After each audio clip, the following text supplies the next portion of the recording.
पिथौरागढ़ जिला पंचायत अध्यक्ष दीपिका बोरा का व्यापार संघ कनालछिना के द्वारा आभार व्यक्त किया गया।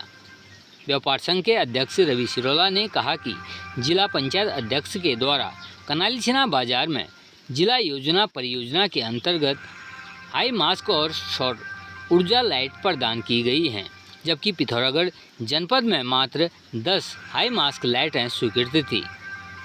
उसके बाद भी उन्होंने कनालछिना बाजार में लाइट प्रदान की और उनके द्वारा कनालछिना बाजार में हाईटेक शौचालय भी प्रदान किया गया, जिसके चलते सभी लोगों ने अध्यक्ष जिला पंचायत पिथौरागढ़ का आभार व्यक्त किया।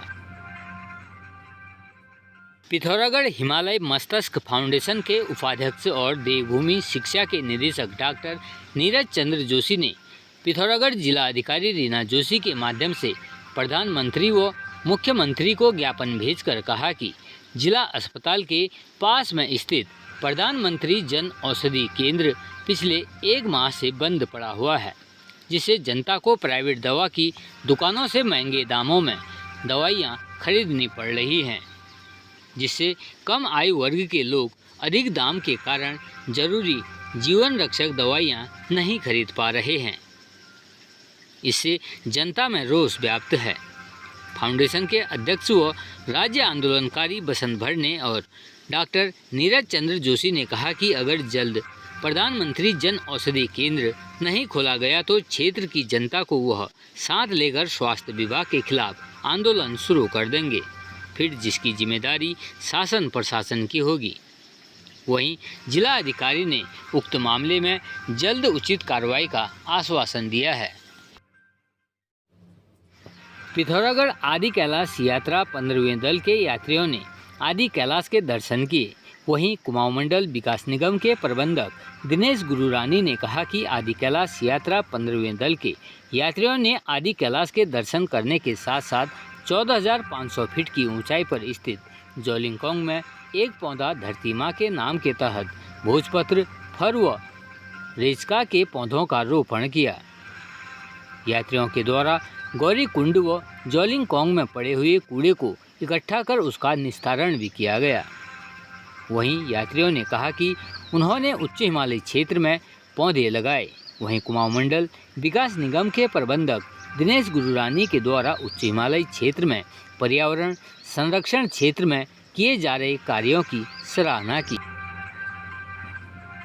पिथौरागढ़ पुलिस को सूचना प्राप्त हुई कि कोतवाली पिथौरागढ़ क्षेत्र के एक गांव में नाबालिग लड़की की शादी कराई जा रही है, जिस पर जनपद पुलिस की एएसटीयू व चाइल्ड हेल्पलाइन टीम उक्त गांव में पहुंची, जहां पर शादी की तैयारियां जोरों शोरों पर चल रही थी।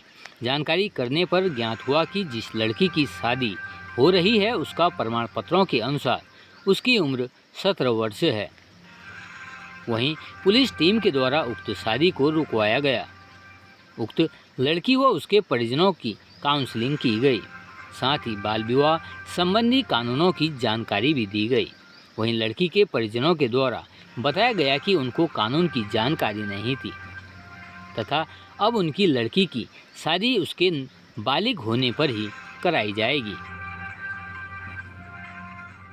पिथौरागढ़ जनपद में कांग्रेस पार्टी के जिला अध्यक्ष अंजू लुंठी के नेतृत्व में भाजपा सरकार के कार्यकाल में हत्या, चोरी, डकैती, मासूमों के साथ बलात्कार जैसे जघन्य अपराधों में हुई भारी वृद्धि और अंकिता भंडारी हत्याकांड, हेमा नेगी, पिंकी हत्याकांड के साथ साथ हरिद्वार जनपद के बादराबाद में 13 साल की मासूम के साथ बलात्कार के उपरांत हत्या के संबंध में भाजपा सरकार एवं उसके मुखिया का पुतला दहन किया गया। इस दौरान पुतला दहन करने में त्रिलोक महर, भुवन जोशी, कुंवर बोहरा, दीपक लुंठी सहित अनेकों कांग्रेस कार्यकर्ता मौजूद रहे।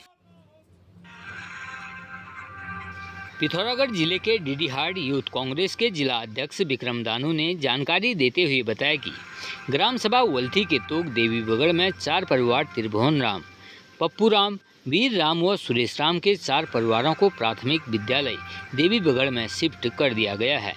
इस दौरान उन्होंने जिला अधिकारी से मांग करते हुए कहा कि प्रभावित परिवारों को राहत सामग्री प्रदान की जाए। आपको बता दें कि पिथौरागढ़ जिला अधिकारी के निर्देश पर देवी बगड़ जहां पर भूस्खलन हो रहा है, उक्त क्षेत्र में लगातार पत्थर गिर रहे थे, जिसके चलते 4 परिवारों को तहसीलदार धारचूला, राजस्व उप निरीक्षक, मतकोट सिंचाई विभाग, धारचूला भूवैज्ञानिक टीम, BRO, OC, मुंशियारी व अन्य स्थानीय जनप्रतिनिधियों की मौजूदगी में चारों परिवारों को शिफ्ट किया गया। उत्तराखंड राज्य के विकासनगर क्षेत्र में हिंदू संगठन के कुछ लोगों ने हरबर्टपुर बाजार चौकी पर जोरदार प्रदर्शन किया।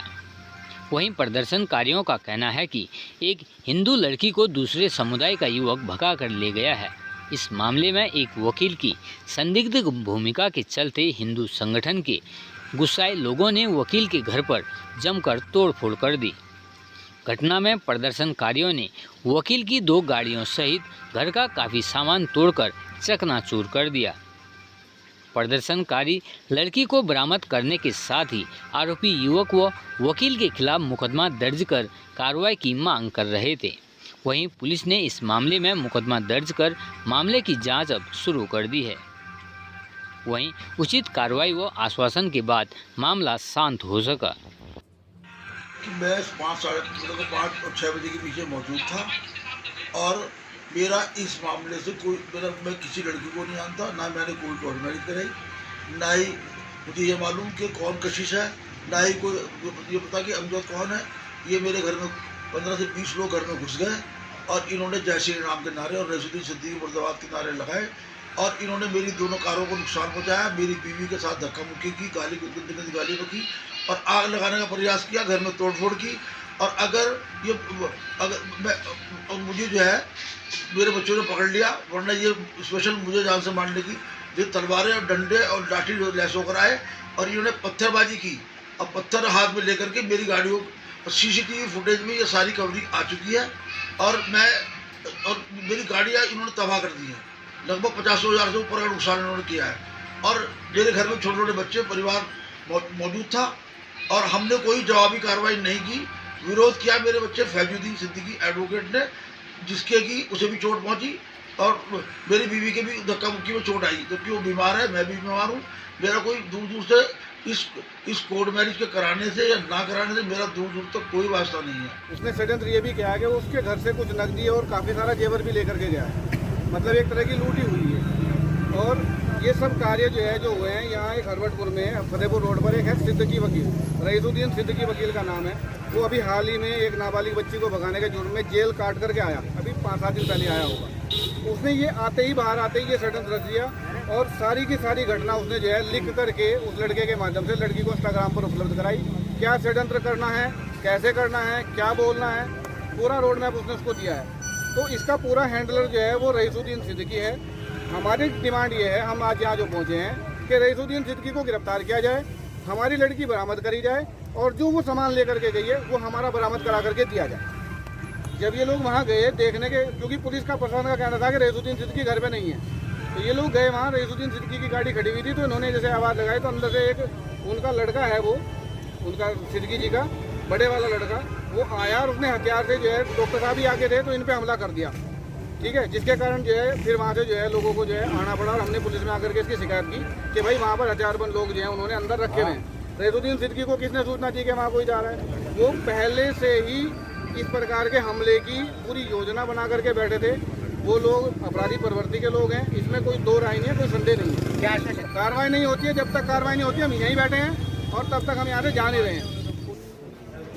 एक युवती को एक भिन्न समुदाय के युवक द्वारा भगा ले जाने के संबंध में आज एक तहरीर हमें प्राप्त हुई। हमारे द्वारा इस संबंध में संबंधित धाराओं में अभियोग पंजीकृत किया गया। इसी बात को लेकर इनका रोष था, आक्रोश था।